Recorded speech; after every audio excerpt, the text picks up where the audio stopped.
Welcome to the video, guys. The SNP are at it again. This time, their delusions are going further than you would usually expect, but I guess the coronavirus has given them a little taste of power that they don't want to give up. Because today it is being reported that Nicola Sturgeon has banned Scots from entering England with the border counties under some form of lockdown, preventing them from travelling across the border. Which, if you ask me, is her trying to live her imagined independence dream, though we already know what the SNP's idea of independence is. It's actually subservience to the EU, making Scotland the vassal state of Brussels. Twitter erupts as Sturgeon bans Scots from England with border counties under lockdown. Nicola Sturgeon has been accused of banning Scottish people from England as she insists the 5-mile lockdown restrictions must be followed by counties on the border. Nicola Sturgeon announced beer gardens and outdoor cabs can reopen from Monday in Scotland while maintaining 2-metre social distancing, and people can drive further than 5 miles, but she insisted Annan, Gretna, Dumfries, Lockerbie, Canterbury and Langholm must continue to observe the 5-mile lockdown restrictions until the cross-border coronavirus cluster is contained. Her comments come ahead of England reopening pubs on Saturday. So, essentially, she is trying to stop the Scots from travelling over into England, coming and having a few beers and enjoying some freedom that the British Isles provide, and obviously, Scotland under the SNP wouldn't in a situation like this in the future if she ever got independence, which I highly doubt she will. To me, it just seems like she's on a bit of a power trip. I don't know what you guys think, maybe you can let me know down in the comments. Speaking at the daily briefing, Miss Sturgeon said the advice and guidance to people in the areas we spoke about earlier, I'm not repeating all of their names again, is going to continue to follow the 5-mile travel restriction over the weekend until the testing and contract tracing process have been completed and we are able to assess whether the outbreak has been contained. We will publish the particular postcodes this guidance applies to on social media later, and we will provide further updates on Monday. I will keep an eye on that is for sure. If you have plans to travel into these areas over the weekend, you should follow the travel advice while you are there.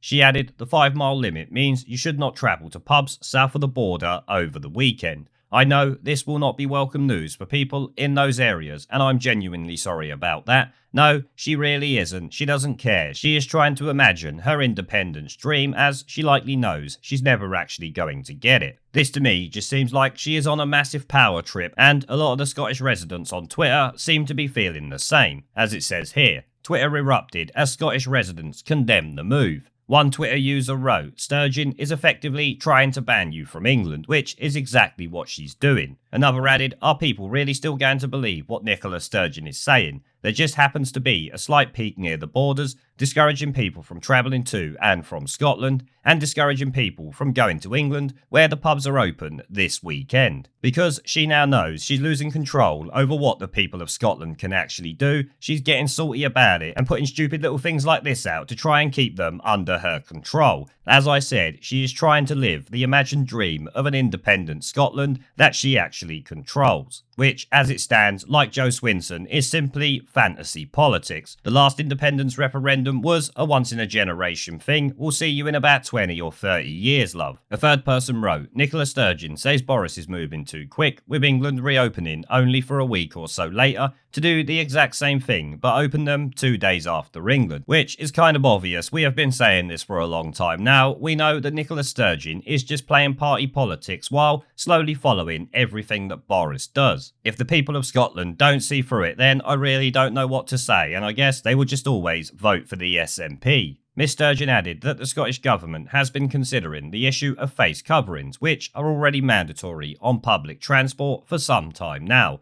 once again copying essentially what Boris Johnson does. She said, I can confirm today that from the expected start of Phase 3, which is July 10th next week, wearing face coverings will also be mandatory in shops. Which is actually something Boris Johnson has not yet done. I wonder if they will go ahead and do it. So that is one of the only ways she's really changed anything from the way it's done here in England. Children under 5 will be exempt from this rule, she added, along with those with certain medical conditions. But she said, for everyone else, face coverings will be mandatory. The First Minister added, this is not a decision we have taken lightly. It has taken us some time to reach this decision, but As we all start to interact more, it is vital we take all reasonable steps to reduce the risk, and we know that face coverings can help reduce the risk of transmission indoors. Now, I'm sure this report here surprises no one when they consider what Nicola Sturgeon has been up to over the past couple of months during this situation we find ourselves in now. Probably more so than Labour, she has played party politics almost entirely throughout the situation. I don't think she has actually stopped once, even at the beginning, doing her absolute best to make out like she is doing something different from the UK to try and seem like she is actually better, when Scotland, last I checked, actually had the highest number of deaths per capita in care homes anywhere in Europe. So wee Jimmy Cranky here clearly hasn't been doing a very good job, but has deflected it well, with soft-touch media outlets like the BBC and Sky allowing her to get away with talking complete nonsense without actually holding her to account for anything that she has done wrong up in Scotland, which is almost everything. She is literally the definition of an incompetent snivelling shitweasel, I think you would all agree. Now, before I end this video, remember guys, I am on the new Parler app. You can join me over there, the link will be down in the video description. But as always, I want to say a massive thank you to everyone who supports the channel, and my other social media links are down in the video description if you want to come and support me on Twitter, BitChute, and a variety of other platforms, including my second YouTube channel. As I said, all links are down in the video description. There is a pattern consistent throughout history of oppressed people turning on the oppressors. Slaves against their owners, the peasantry against the feudal barons, colonies, Mr. Verhofstadt, against their empires. And that is why Britain is leaving. And it doesn't matter which language you use, we are going, and we are glad to be going. We're off.